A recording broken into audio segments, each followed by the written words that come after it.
What's up, everybody? My name is Will, and welcome to day 11. It's been roughly a week since I started my job, and officially over a week since I moved to Japan.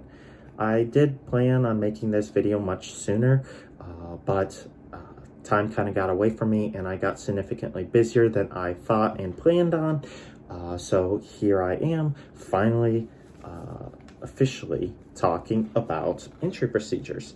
If you were hoping to hear more about kind of my transition process, kind of the changes I've made, things I've kind of experienced, thoughts or feelings, I plan on kind of going over those things in a future video. But for now, I want to make sure I officially and finally tackle some of these entry procedures so I stop worrying about when I will ever get around to it. So without further ado, let's begin. So to start things off, I have a whole packet of information to kind of briefly go through. For the most part, this is information about COVID tests, entry procedures, some kind of warnings or guidelines for entering Japan. Japan is a very, very structured country compared especially to America. So they liked, at least for me, I'm sure for other entrants, they do like to provide a whole packet of information on guidelines, warnings, procedures, maybe just even general expectations that Japanese people just carry without needing all this information themselves, mostly and specifically on COVID. So this small packet of information right here may go away within a little bit of time, but it's really hard to tell. It's really and mostly based on how Japan recovers from COVID. But otherwise, the rest of this is all tests that I had to take before entering into Japan. See, Japan has a very, very kind of tight window for COVID testing that you have to follow before you can enter the country. To be more exact and specific, a COVID test needs to be taken within 72 hours of leaving the United States and arriving into Japan. That 72 hours is not only for leaving the United States, but also entering in Japan, which means that I needed to receive results within 48 hours of taking the test in order to not only meet the original flight, but also the entry into Japan. And with that, for entering into Japan, there's an app that I had to download called My SOS. People that have come in and out of Japan or maybe even other Asian countries may be familiar with the app, but it's a place where foreigners, potentially even Japanese citizens, can submit their COVID results in order to ensure quicker entry into the country.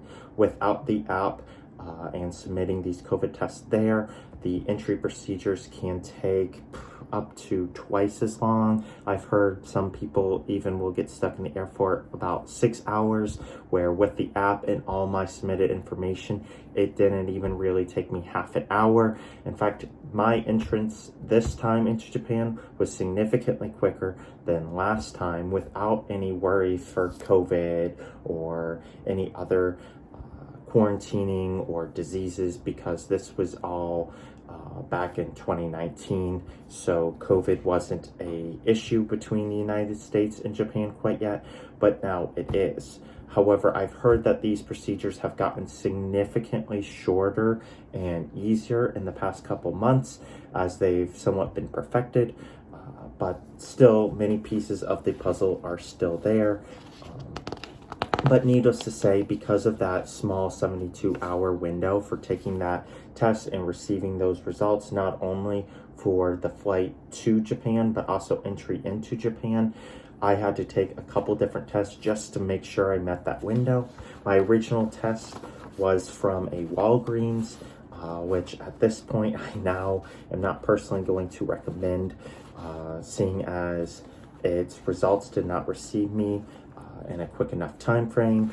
When I've used stores like Walgreens or CVS, which are US based, In the past, I've received results significantly quicker, but this time they pushed it right up to the 72 hours, which would not have worked for me. Instead, I found a same day kind of COVID PCR test facility, and I think you can really normally only find them in bigger cities, but if you are flying into an international airport in order to fly over to Japan anywho, you might be able to find a quick result PCR test facility there, which is potentially the best recommended strategy for right now, seeing as you'll get your results within a couple hours instead of risking that 48 to 72 hour result window, which obviously does not work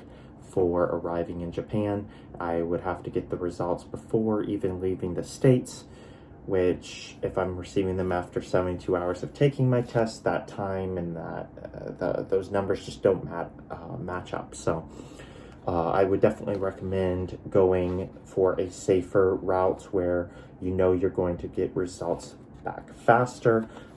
Now, big thing that I saw for the app is just kind of submitting the JPEG of your test results. So make sure that when you have the test results, you have a document that you can electronically submit, not just a paper format. But sometimes if there are issues with the app, they are going to request a paper copy as well. So I made sure I have both a paper copy of both my tests as well as a digital copy that I submitted onto the app and had at hand when I arrived in Japan and throughout the process, just to make sure that everything matched up. I wanted to double, triple check and make sure that everything was going to be all right. Seeing as my original flight in Japan was actually delayed because I did not have my results in time. So I had to completely change my flight schedule, which did end up working out better in the long run for me, but that's potentially a story for another time. In addition to the test results, which this is just the kind of printed out PDF form, the electronical form looked exactly the same as this, and that's what I submitted through the app. I went through kind of a checking procedure, which took a couple hours, but after I submitted it, that was kind of the last step that needed to be done.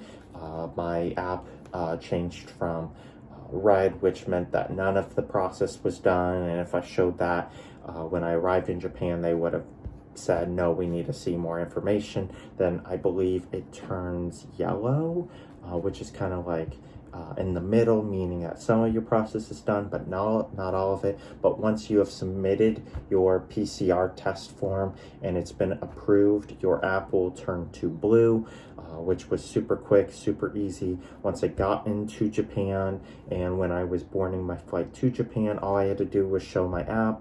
They saw that it was blue, they scanned a QR code that was in the app, and the whole process was simple, shot me straight through.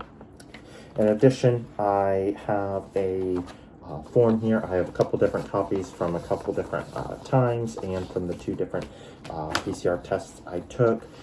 Some of them do look a little bit different, but this is just kind of an informal additional kind of checklist form that I had on me when entering into Japan. Surprisingly, it did say many places online that I would need this and make sure I had this, but they never requested this from me, but I still had it on hand at all times, just in case. I think this is kind of a backup for if the app doesn't work. Maybe this is kind of an older procedure before the app, but I made sure I had it anyways. And in fact, the same day PCR testing facility I went to even filled out one of these for me. The other two, I made sure I filled out based on the information that I collected from both of the testing facilities. But that's kind of the basic general information on the COVID testing. Really want to highlight that 72-hour time frame, which really is kind of like a 48-hour window that you have to get your results back. It really ended up kind of throwing off a bunch of my travel plans and time frame, which once again ended up in the end working out to my benefit, but otherwise it really kind of messed things up, pushed things back a day or two, and thus you may have noticed some of my earlier videos were kind of off by days. Other than that, I had a COE, which is a type of work visa, and as far as I'm aware right now, a visa of some sort, whether that's student, work, or kind of a personal visa, is required in order to enter Japan. I could be wrong. I've only heard of people entering Japan right now with a visa, so there's not a lot of tourism right now unless it's people moving here for work or school and kind of going out beyond their hub, which would be their work or their school, which is another facet of the changes in Japan right now. But otherwise, that was kind of the last big piece of the puzzle, kind of document that I needed in order to enter into Japan, which that was kind of the longest process out of anything, because my work first had to apply for the visa on their end. They had to be approved for taking on a new staff member, and then once they were approved, I received kind of the documentation from them, submitted that to my local embassy or consulate.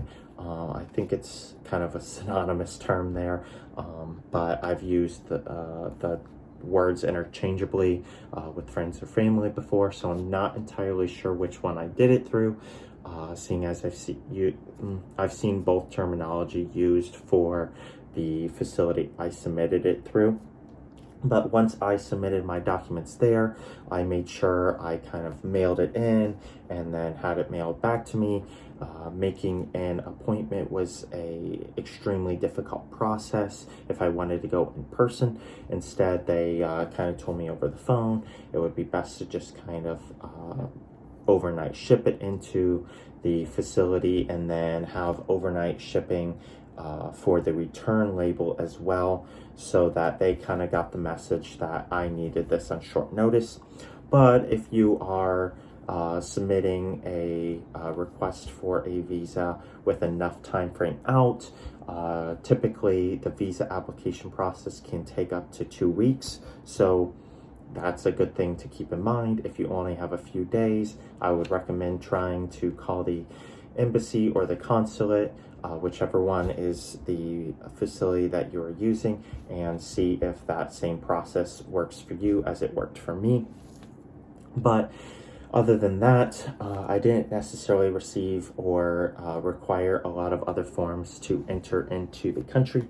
Of course, as part of that process, you do need a passport, which should be a very, very well known, just because COVID is now slowing down the process of moving between countries doesn't mean passports are overwritten with visas or COVID tests or anything. Passports are still the number one necessity because they are the number one step in any of this process. You need a passport in order to even apply for a visa, and sometimes even for some of these quicker kind of same day COVID tests, they do require to see your passport to know, okay, this customer, this client is traveling. We do need to ensure that these results get to them quicker.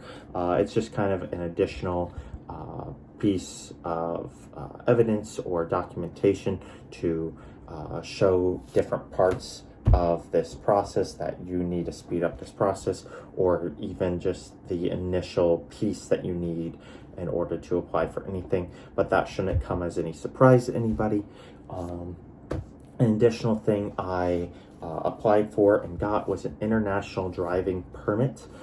This will allow me to drive internationally as long as I have this and my driver's license handy.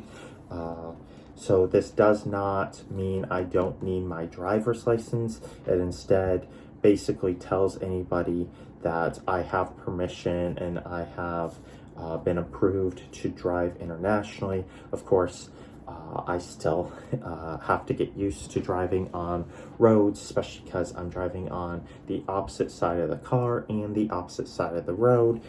That's a piece of the process that I'm working through right now. Something that I should hopefully get used to within some time, but the initial piece of all of it, which is the driver's license or international driving permit, is already kind of crossed off the list, so that's not something I have to worry about. Instead, I just kind of have to get used to driving on the road. Now, further down the line, I can opt for applying for and potentially receiving a actual Japanese driver's license, which, like applying for driver's licenses in the States, is not a quick, simple, easy process. Unlike the driving permit, which the international driving permit, which was as simple as bringing in my driver's license and filling in some information. The international driving permit actually only took me about half an hour to maybe 45 minutes max to receive. It's something I just went to my closest AAA. I've heard that that is kind of the best place to go through and receive this information through. They were quick, they were easy. As far as I'm aware, and I've seen, they are legit. I have heard that some international driving permits have their legitimacy questioned depending on where they're received. Sometimes they're fake and not real, but AAA, as far as I've heard and seen thus far, has been accurate and trustworthy. In addition to that, when I got into Japan, I submitted some of my information to the school, my job right now, and they provided me a residency card. This is something I did receive last time I was here through a student visa as well. I don't believe I have my my residency card from then on me anymore. Maybe I still have it back home in the States somewhere, but as far as I was aware when I went through my kind of stuff before I moved, I didn't see it. But you really want a new residency card for each visa, as far as I have seen anyways, so that residency card wouldn't do me any good anywho, and the address on it would be completely wrong too. I also made sure I acquired some yen. Acquired makes it sound kind of sketchy, but I just applied through my bank to kind of make a transaction of trade from US dollars to yen, receive some cash, so that when I entered into Japan, I had a decent pool of cash on me. Unlike the States, Japan is still a decently cash-based society. You can use cards at most stores and restaurants, but it's a risk, especially if you're going into some local small shops or stores or even just small towns. It's hard to say if they're always going to accept all forms of currency, aka like not just cash but cards. So thus it's always a smart idea to have yen on you. Now I know that not all banks, specifically US banks, offer this kind of transaction or exchange. So if you can't find a way to do it through your own personal bank, try to look for a currency exchange facility or store nearby you, or sometimes you can even find them in the airports, in the international kind of section of the airports. I'm really kind of drawing a blank on some words right here. But otherwise, I definitely recommend having some yen on you. Now, how much you want is really up to you. I normally try to think of yen as 100 yen to $1. Now, right now, that currency is a bit off, where it's basically 78 cents, US cents, to 100 yen. So the yen right now is significantly weaker compared to the US dollar, but in Japan, the yen goes just as far, which is nice. It's definitely something that can be a bit confusing.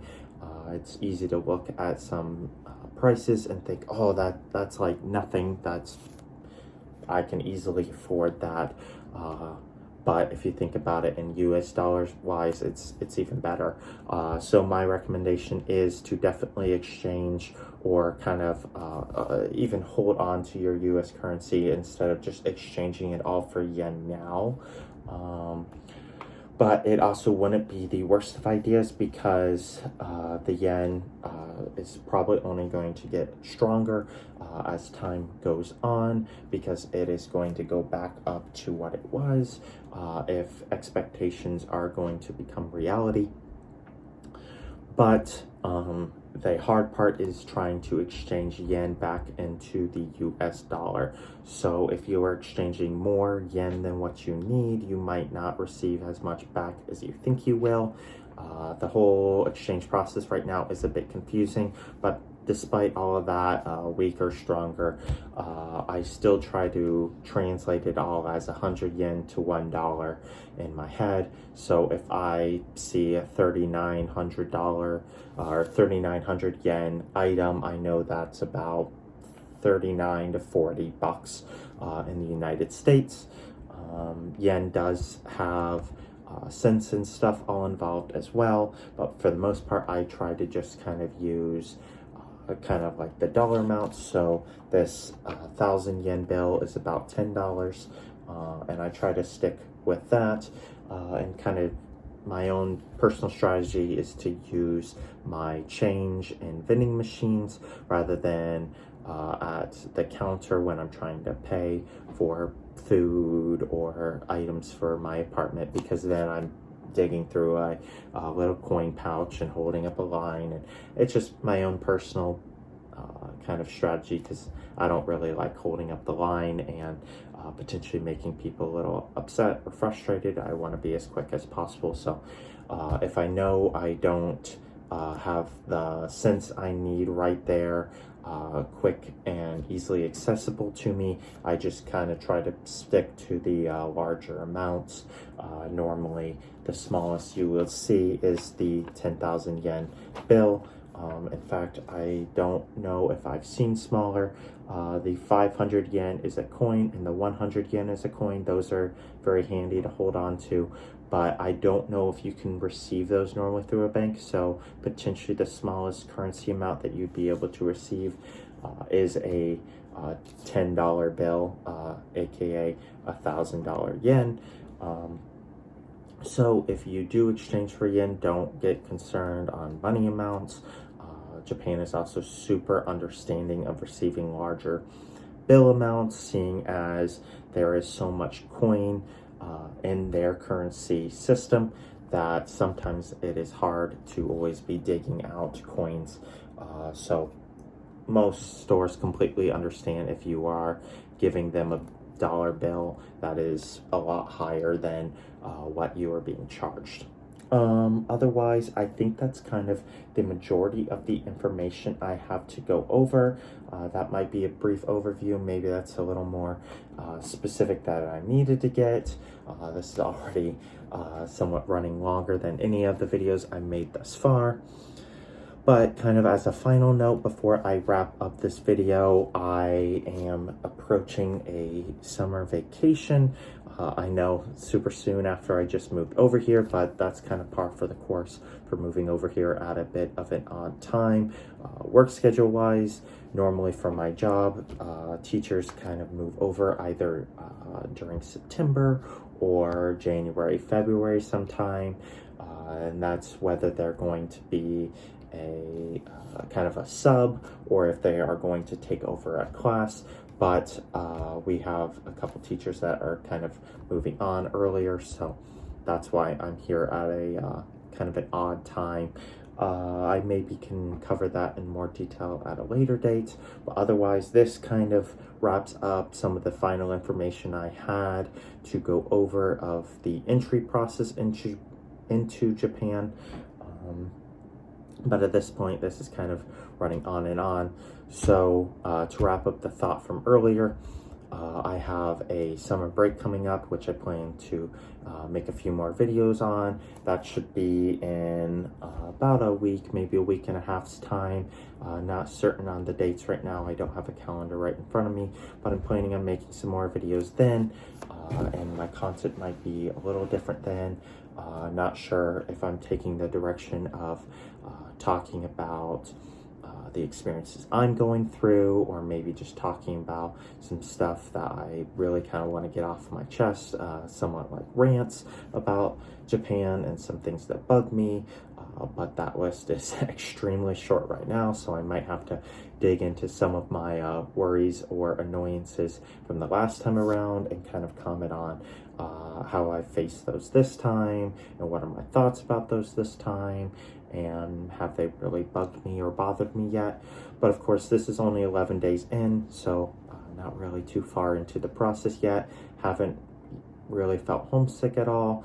Really thankful to kind of like be starting to do some things, get out of the house, make conversation, even if it's as simple as going to the store and checking out, just kind of using some of my Japanese, which is limited, but I have been studying more, so maybe that's a topic to cover.